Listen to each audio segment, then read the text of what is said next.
So there, a look at the tail of the tape. Bahodir Jalolov, 5 years younger, 16 centimeters taller, because according to my measurements, unless he's shrunk, Spencer, he's 201 centimeters tall, and a considerable advantage in weight as well. Referee Mr. Sergei Zhurkin with the final instruction.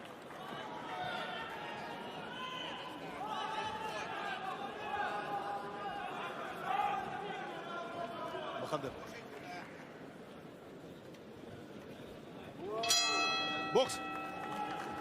So we're underway then. This is super heavyweight action scheduled for 8 3-minute rounds. The southpaw wearing the black trunks. Are they black, Spencer, or dark green? I'm not quite sure. I think they're green trunks trimmed with gold. And that is Bahodir Jalolov, the big Uzbek. 2.01 meters tall, weighing in at 112.7 kilograms. Sharp shooting southpaw who comes to the boxing ring as the reigning 2-time Olympic champion, as a 2-time world champion. I was ringside, as was Spencer, in Paris at Roland Garros last year to see him claim his second consecutive super heavyweight gold. And at the conclusion of that tournament, which was the final day of the Olympics, if you remember, Spence, he emulated the gesture of his fellow Olympic great Mian Lopez, the 5-time Olympic wrestling champion from Cuba, who placed his boots in the middle of the wrestling circle.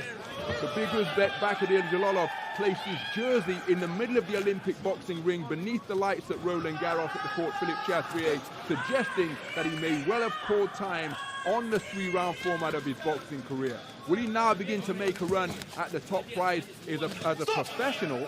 He's an undefeated pro, Spence, 15 wins out of 15, going the distance for the first time on his return to action in April of this year. And he's facing off against Vitaliy Kudukhov, former WSB participant, and he was a national championship silver medalist, losing to Sergei Kuzmin in the national final some 15 years ago.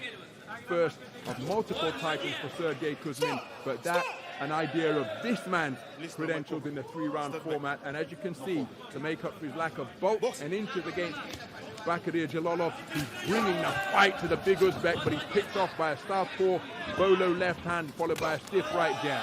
Yeah, Kudukhov is going to find it very, very difficult, because he's going to have to close that space. As we know with Jalolov, he's an excellent campaigner, brilliant boxer. That's what took him to win 2 gold medals at different times in the Olympics. We was very fortunate, myself and Ron McIntosh, to be there at ringside in Paris last year and witness something very, very special. He's done nothing wrong as a pro so far, and this is why, boxing out the southpaw stance. He's long, he's rangy, spins off his shots so well. Kudukhov just landed a little shot there. That will give him a little glimmer of hope. But, yeah, it's a good performance by Jalolov, and looking forward to seeing him progress in the professional ranks. One thing we don't know about him is, can he tough it out when it gets late, when you get into those penultimate rounds and the physicalities leave you and it becomes a mental battle? We will find all that out, but he's certainly a big, big prospect. Stop! So closing seconds of the opening round, and there's the bell.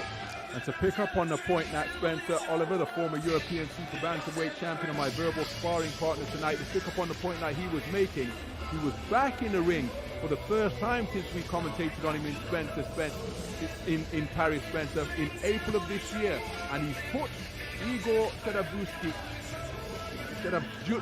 to the floor in the 3rd round, but he got back on his feet, and Jalolov had to do exactly what you described. He had to tough it out and win over 10 rounds, because remember, he entered Paris as a 14-fight professional, 14 fights, 14 wins, 14 knockouts, so he did tick that box on his return to action in April of this year, his first bout since Paris 2024.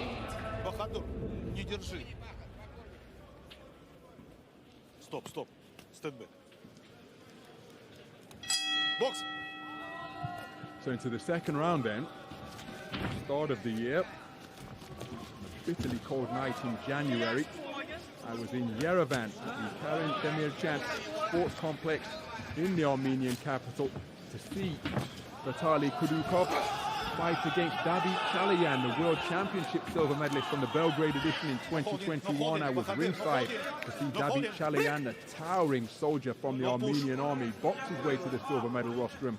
And just as he's doing here, Vitaliy Kudukhov brought a rough, tough, rugged approach to the boxing ring. Probably didn't win a round without wishing to be unkind, but he was there at the end of a contest scheduled for L8, still pitching away and still making Chalayan work, and he's bringing those same roughhouse barroom brawl tactics to the chest, quite literally, of the Olympic two-time champ. Yeah, you're totally right there, to the chest, or maybe just beneath the chest, if I'm honest. Kudukhov is tough as they come, as you can see, and he's going to have to be here against Jalolov, who's tall, rangy, carries a good whack as well, and it's going to be a tough, tough night. Lovely 1-2 through the middle there from Jalolov. Can he build on that as the right hand goes? And already Kudukhov looking a little one-dimensional, isn't he? They has that quality of being as tough as they come. Mentioned the fact that he fought for the Russian team in the 5-round format of World Series boxing. And of course, things have evolved in IBA boxing since that time. But during that run, he fought against Vasily Levitt, where he lost on a disqualification. That was on the road in Astana. Fought against Eris Landy Savon in Havana in Cuba. Beat Filip Hrgovic over 5 rounds. Lost to Magomedrazul Majidov over 5 rounds. Lost against Clemente Russo in the team final at the XL Arena in London in 2012. I was ringside for that, in the team final of World Series boxing. But that is an idea of the caliber that this 36-year-old veteran has fought over the course of his IBA boxing career. He's been in with the very best, never shied away from competition, and my goodness, he's in with one of the very best to ever do it, as the loose-limbed Uzbek continues to pepper him with long shots out of that southpaw stance. Yep, Jalolov boxing well here, lovely 1-2s. And let's see if we go through the gears as we go through the rounds, because Kudukhov is going to find things very, very difficult. He's doing the best of his ability, and that is by stalking forward, looking to get inside and land that single shot. But I'm not sure that's going to be enough against Jalolov, who's a seasoned campaigner, who has had that experience in the professional ranks as well, and will be looking to get a victory here and move on to bigger and better things, and fast tracks as well. I think that's where we're at right now with Jalolov. You will be hearing, he is world ranked at the moment in certain governing bodies. We will be hearing a lot more of his name, but it's going to be interesting to see how the next 12 months pan out for him, because he is a big name who maybe people don't really want to mix, because as you've seen there in those opening couple of rounds, he's awkward, he's a southpaw, very loose, elusive, puts the shots together well. All that you don't want to box in a professional fighter. So all of the highlights and credentials Spencer Oliver has pointed out, but this man you know will be there competing until the very end, as you see some of the action from that round, Spencer. And Vitaliy Kudukhov, when I was there in Armenia in January, it's almost as though Chalayan accepted that Kudukhov was going to be there, and so he had to step off the gas because he hit him with everything. And the man kept on coming and was still in his face and still in his chest and still putting the laces of his gloves into his face, looking to make it as rough and tough as possible. Will he seek to apply similar tactics here today? As off the back foot, which has become such a characteristic of Jalolov's boxing, and just flicking out that southpaw right jab. But when it lands with 112 kilograms behind it, and he pivots off that back foot to encore the left cross, he can be a devastating puncher. In addition to his global honors, I was there at the Humo Arena in Tashkent to see him claim his second World Championship gold, but you see he's been made to look uncomfortable. And just as we said, Spencer, forearms, laces, heel of the gloves, everything going into the face of Jalolov from Kudukhov. Yep, welcome to the professional boxing ranks. If the referee's not going to pull you up on it, you're going to get away with it. It's called the fight game. You know, that's what they do in there. If they can get away with the tactics, they certainly will. And Kudukhov is absolutely trying to do that. He's trying to, you know, mix up or mess up the game plan here of Jalolov, who's been boxing very nicely, but very within himself. And what we need to see, this could be excellent matchmaking here. by Team Jalolov because he's got a guy here in Kudukhov who is very tough, as Ron McIntosh has pointed out there, and he's there until the final bell. And I think for Jalolov and his team, this is all about making a statement. Let's get rid of this guy who's ticked up, known to go the distance. And can they do that? But guess what? Jalolov has got different ideas. Kudukhov, sorry, has got different ideas. Because look how he's roughing his man up here and trying to make this ugly, and that's exactly what he's got to do. So just beyond the halfway stage of this third round. Again, in terms of boxing, I don't think Kudukhov is winning the contest, but ask Bahodir Jalolov, because he will know that he's in a fight here tonight with this barrel-chested brawler. Squint your eyes, he's got a passing resemblance to two-ton Tony Galento. Used to utter that phrase, I moited a bum. Put Joe Louis on the floor before Joe Louis got off the canvas and did what Joe Louis did during his 12-year reign, 25 title defenses as the heavyweight champion of the world. But again, look at the brawling tactics being applied. A headlock beneath the left armpit and hold that as he digs away to the body with his free right hand. Yeah, absolutely. He may not, Kudukhov may not be winning the battle, but he's winning the fight, if that makes sense, because he's applying the tactics that he wants to apply. Yes, he may be losing the rounds, but he's achieving what he wants to achieve. And this is good here, a good learning curve for Jalolov at this stage of his career, because he's not experienced anything like this before. This is all new for him, and this is all part of the apprenticeship before stepping up to bigger and better things, because we will see Jalolov in those big fights, but these sort of fights prepare you for them moments. Well, Kudukhov again seeking to make it as physical as possible. The bell sounds to conclude round number 3. The super heavyweight contest that is scheduled for 8. Jalolov instructions of his corner too.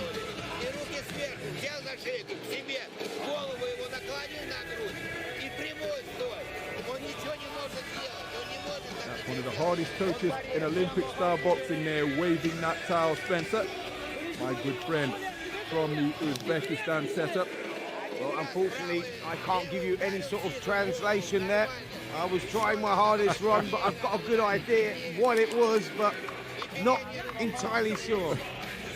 Well, the man waving the towel and working on the limbs of the big Uzbek is Ratmak Ruzianuzunov, part of the Olympic boxing team, and of course won Uzbekistan imperious at the last Olympic Games. 5 Olympic golds, including this man wrapping up the proceedings. Kazakhstan hot on their heels. China had a terrific Olympic Games as well. As we move into the 4th round. Swinging with that southpaw left now and getting leverage onto the second one, and another one to back up Kudukhov.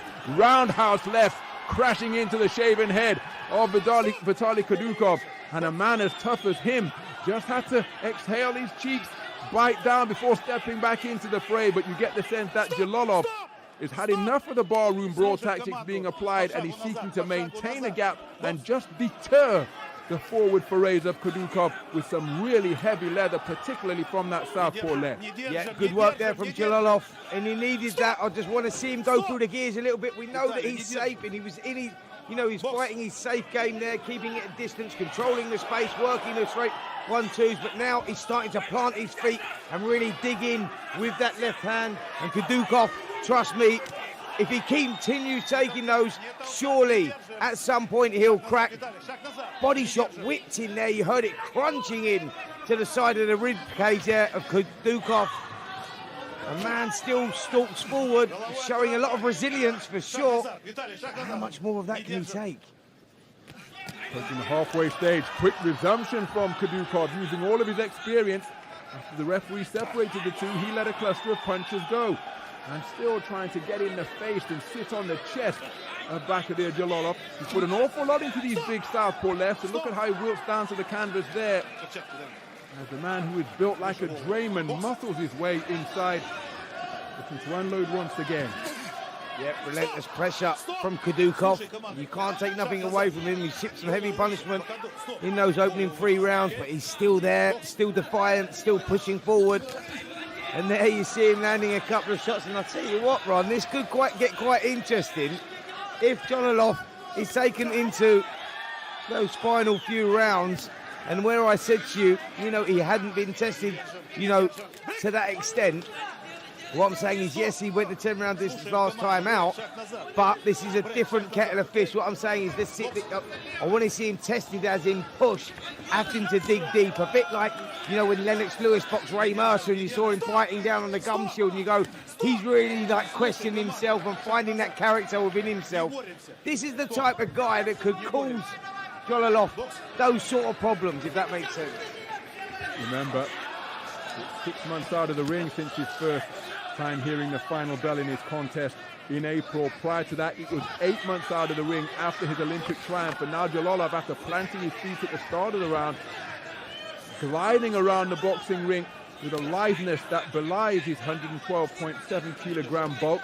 But did he just want to disengage in the closing moments of that round? It's another round that Jalolov has won on the scorecards. But again, Vitaliy Kudukhov is letting him know that he is in a fight. I don't like the body language there. Jalolov, who was dominant, come out, planted his feet, really loaded up with those hands, and you think, okay, this is the statement. This is what it's all about. Get people talking about it. A dramatic change in the pattern there with about a minute to go in the contest. Kudukhov stuck to his game plan, pushed forward. There was the early part.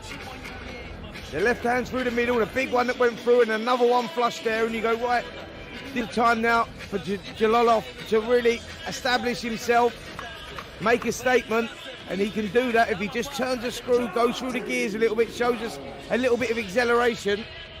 But it was Kudukhov who turned the screw and showed us the acceleration and started roughing Jalolov. And the disappointment was Jalolov started backpedaling at a rate where you go, don't let this guy Kudukhov get any momentum, because he's going to start making this a tough fight for you. Interesting to see what happens here. So into the second half of the super heavyweight contest scheduled for 8, and look at Vitaliy Kudukhov. I mentioned his credentials over the 3 formats of IBA boxing. Again, all of those outstanding boxers faced in WSB over 3 rounds. With a national championship bronze medalist losing in the semi-final to the national champ back in 2012 against Evgeny Tishenko, who went on to take the Olympic title at heavyweight 90 or 91 kilograms in Rio. Faced off against Jai Opataya, Maxim Babinin. So again, he's not any respecter of reputations. And again, Jalolov giving the impression that he's trying to nick this here. He's got a cannon in his southpaw backhand, but he's flicking out pea-shooter jabs while trying to glide around the boxing ring, because to uncoil a southpaw left like that takes a lot of energy. And remember, he's had just 1 fight in 14 months since the Olympics prior to this outing here tonight. And ring rust, despite no matter how well you work in the ring, that absence from ring activity can really drain your conditioning. As a right hand and then a shot on the canvas from Kudukhov. After Jalolov was wilting down to the canvas again, and he's been docked a point for failing to heed the instructions. But make no mistake, at the halfway stage of this 5th round, I think Jalolov was hurt by a shot before being clocked while he was on the canvas. Yep, I agree with you, Ron. It was a massive turning point there from Kudukhov, who is really growing in confidence here. Got some great momentum around him.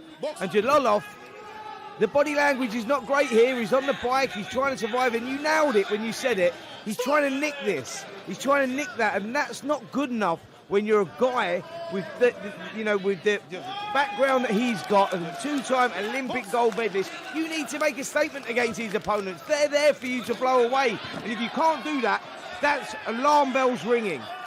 So we've had 2 point deductions in this round. One against Vitaliy Kudukhov for hitting Jalolov while he was on the canvas after he took a knee. And then Jalolov for excessive holding. He's breathing through a mouth that's open, showing the movement that is one of his assets as the 2-time Olympic champion and 2-time world champ. But look at how he's being roughed up on the inside. Jalolov, absolutely no respect for the reputation or accomplishments of this man. And Jalolov, well, he's breathing through a mouth that's open, and his body language looking rather negative here as he's accepting these rough house tactics from this little bruiser from Russia. You know what? He's not giving off good signs here. He's not giving off good vibes here. It doesn't look like he's comfortable even being there. He's at that moment where he's questioning himself, Jalolov, a lot. at the moment. You see him, the body language is not great. He's tried to get on his toes. He's tried to find something from somewhere, but fatigue is definitely setting in. The punch power seems to have gone, and what a round there for Kudukhov. Very disappointing. Look at the body language here, Ron. Had to drape the top rope after a weary-legged walk back to his corner, and he really is feeling it. And that hardest working coach in IBA boxing is going to have to really pull out all the stops to try and revive his man now, because once again Rakhmat Ruziazunov is working overtime with that towel. And what messages will be coming from the perimeter fence? I don't think this is instruction. I think this is inspiration. Talking about digging deep, accessing your reserves of energy, because Bahodir Jalolov, the two-time Olympic champ, the two-time IBA world champ, I was there when he won the Asian Games in Hangzhou in 2023. I saw him claim the Asian Continental title in 2017 in Uzbekistan. He is under pressure and in a fight here against this sawn-off little buzzsaw of a boxer, Vitaliy Kudukhov of Russia. Yeah, well, here we go. I tell you what, that conversation would have been in the corner there, because it's not about the physicalities now, which we know that Jalolov has got, and that's what took him to 2 Olympic gold medals. But now this is about the psychological battle. We see now how mentally strong he is. If he can cut it in a professional boxing ring, we've seen former Olympic champions that haven't quite cut it in the boxing ring because they're not mentally strong enough. Jalolov now, we find that out right now, because Kudukhov is going to test him. He's going to push him. And let's not forget this, Ron. This is not a guy at top level here. This is a guy that's, you know, he's good for opponents like this to test them and see. But Kudukhov here actually fancies this. He thinks he can win this one. Again, when I was ringside in Yerevan in January, this is exactly the type of tactical approach that he brought to the boxing ring against David Chalayan, the 2021 World Championship silver medalist at super heavyweight. But Chalayan was sharp enough after his Olympic exploit to fend off the marauding little boxer from Russia. Jalolov is finding this an altogether more difficult endeavor, and encouraged by his success to let go clumping combinations like that is Vitaliy Kudukhov, as Jalolov almost turning his back near the ropes on the far side of the ring. Yeah, I'm not sure how much he fancies this right now. He wants to hold, he looks uncomfortable, he looks disengaged here, Jalolov, and I'm telling you, he is coming apart here. He's not showing any sort of mental strength, any sort of resilience at all. He looks like he's falling to pieces. And now for Kudukhov, who's very experienced, he'll be gaining all that, sucking all that energy out of Jalolov.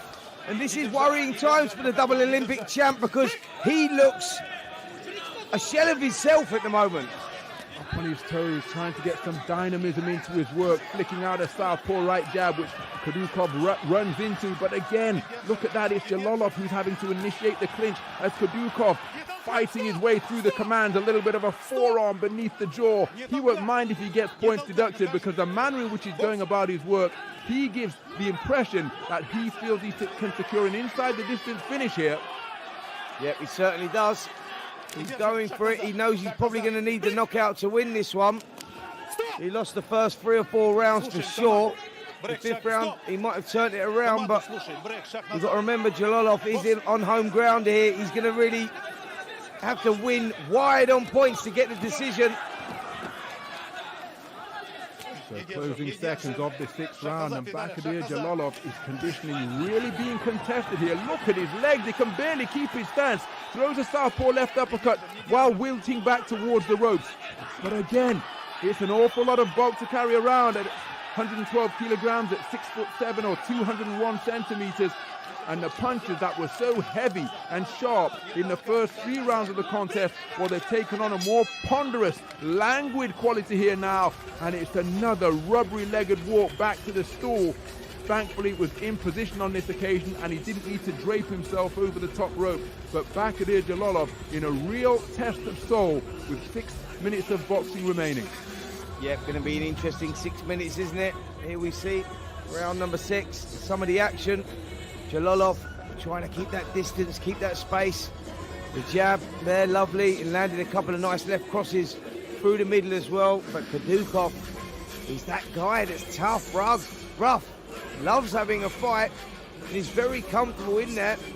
The limitations that he has on the technical ability, he makes up for with roughness, toughness. And he is dragging jalolov into a dogfight. We're finding out more about the double Olympic champion than I think we ever have. And these next 6 minutes are going to be tough. So we move into round number 7. Mentioned the fact that Bahodir Jalolov was in the ring in April for the first time since his Olympic triumph in Paris, but he's been beset by bad luck during this calendar year. He was supposed to have a fight in February against David Spilmot, but that was cancelled by the California Commission because Jalolov was ill after the weigh-in. Said it was a minor incident, a condition that he's had since childhood, which gets aggravated when he travels or changes city. As again, Kudukhov in with the forearm, in with the head, and look at Jalolov rubbing his nose. And then prior to that, or later than that, he was supposed to fight on July 26th at the Felt Forum, the Madison Square Garden Theatre. But that bout against Gianmarco Cardillo, the 12-1 and 2 heavyweight, that was cancelled also. So scheduled bouts have fallen through, and now he has got his hands full in a contest which I think he's winning on points. And now he seems to have got his second win because he is up on his toes and flicking out a jab that is maintaining a gap between himself and the on-rushing Vitaliy Kudukhov. Has he come through the bad patch? Yep, he was having a bad patch, wasn't he? But he has got that second win. He's up on his toes. But look at Kudukhov.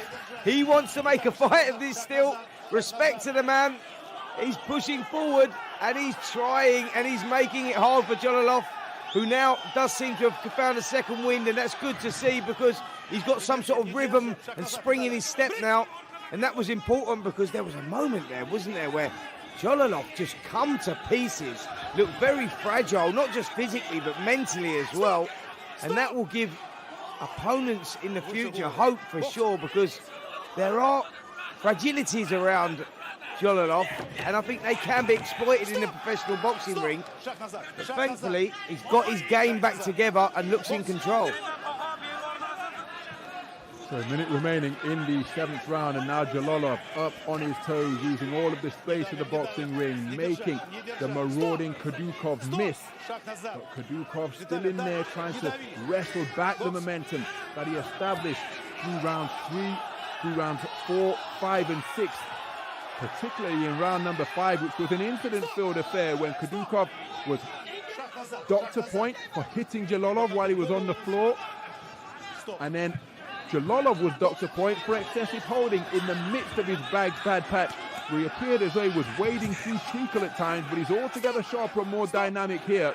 But he's still cutting a rather weary figure deep into the 7th round of a super heavyweight bout scheduled for 8. On the front foot once again, quickening his feet as he seeks to walk him down is Kudukhov. Another forearm to the chest plate of Jalolov. Sharp 1-2 from Jalolov, followed by a roundhouse left, which wasn't sharp, but it did find a target, as did the follow-up southpaw left, and the final bolo shot to land before the bell. Good response from Jalolov, because he appeared to have come through that physical bad patch he endured through rounds 4, 5 and 6. Yeah, weathered the storm, hasn't he? You can see the finish line. He's been good for his development, this, because he's had to go through some emotional turmoil in there for sure. The trainers in the corner, who you were talking about, Ron, I think have done a great job. They've got him back into the fight. He controlled that round 7 and he's some of the action with that. That lead right southpaw jab has been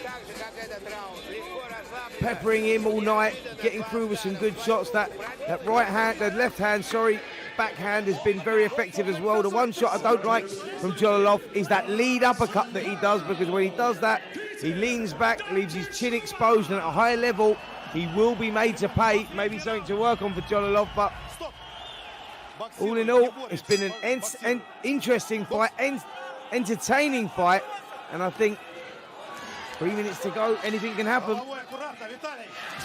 So Spence Rodham has pointed out, again, continuing to fight on the edge of the rule book is Vitaliy Kudukhov, disregarding the referee's admonishments about his infractions and seeking again to just take it to Bahodir Jalolov and rough him up at every possible opportunity.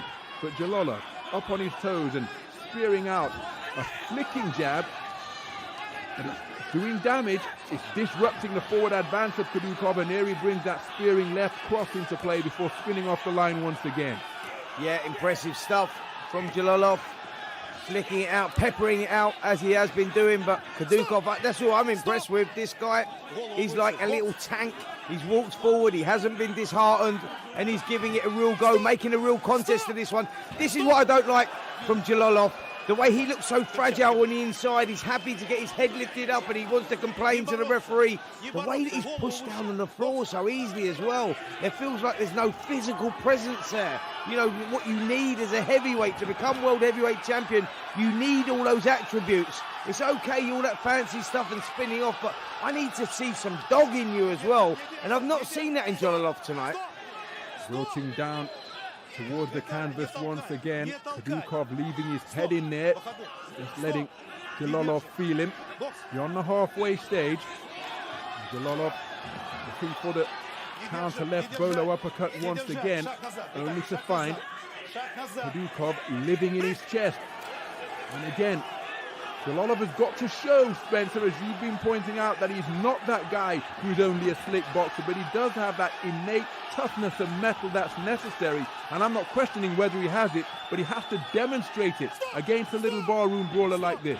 I want to see some physical presence.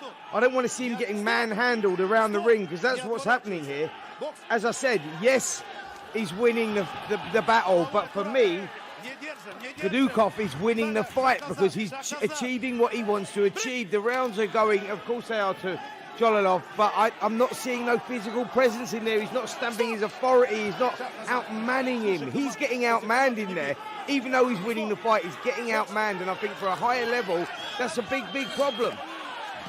Well, in rather joking fashion in the build-up to this fight, he said, Alexander Usyk, I'm coming for you. Because remember, all of the top boys in the heavyweight division are perhaps approaching the sunsets of their professional careers now. They've done everything they need to do. Two-time champ Anthony Joshua, two-time and long-reigning lineal champ Tyson Fury, Alexander Usyk, the current undisputed champ. All of these guys are veterans. Bahodir Jalolov should be the next wave coming. And he's won the contest, no doubt, but the moral victor, perhaps, and I know there are no moral victories in sport, but Vitaliy Kudukhov has really shown that he can hang tough with any super heavyweight transitioning out of the 3-round code in the world, because he's there to fight, he's got skills of his own, and he has got determination, toughness, and ruggedness in spades. And my goodness, didn't he demonstrate those qualities tonight, making life really uncomfortable for Bahodir Jalolov, who I think will win handily on points, but he knows that he's been in a fight. Yeah, he certainly does know he's been in a fight, and if you look at this, and you look at some of the heavyweights that are around right now, you're looking at your Fabio Wardley, who's in that world ranked in the WBA division, and you're looking at that, and you look at Justice Hooney, and you look at David Adelaide, and the next crop of fighters that are coming through, and you go, I think they'll do all right against Jalolov. You know, Jalolov was the guy that you're talking about going, will he make that transition? Has he hung around too long in the amateur division? Well, the answer may be yes on that evidence that we saw tonight, because if he's in a dogfight, and someone like Adelaide will put him in a dogfight, by the way, see how he would cope with that. And in stark contrast to that, a man who didn't hang around, didn't have even a single senior 3-round bout in the vest, is Moses Atama, and he's flying up the ranks in the heavyweight division after his 1-round stoppage victory over Dillian White last time out. He's scheduled to fight in December, and there we have opposite ends of the equation. All of the IBA accolades, the Olympic accolades for Bahodir Jalolov, but the momentum is with Moses Atama, who is flying through the ranks at present. Absolutely. I mean, look, there's a number of heavyweights you can mention out there. Jagbas has come to mind. You know, Frankie Sanchez has come to mind. Even Martin McConey, Ajit Kabayel. You go, you know, if this guy's talking about calling out Alexander Usyk, then you've got to make up some ground, and you've got to go through your fighters like Fraser Clark, like Fabio Wardley, like, you know, Justice Hooney. I put my money on all of those on the performance like that against Jalolov, because I go, yes, he won the fight and he looked stylish at times, but there was a fragility around him that I didn't like. He had no physical presence around him. He was getting ragdolled on the inside by the shorter, yeah, very strong guy, but I'd like to see more. Озвучен судейский вердикт Аплодисменты этим парням! Итак, по завершении 8-раундового боя обратимся к судейским запискам. Первый судья 77-73, второй судья 77-74 и третий судья 78-72. Таким образом, единогласным решением судей одержал победу и остается не знающим поражений Bahodir. Большой успех!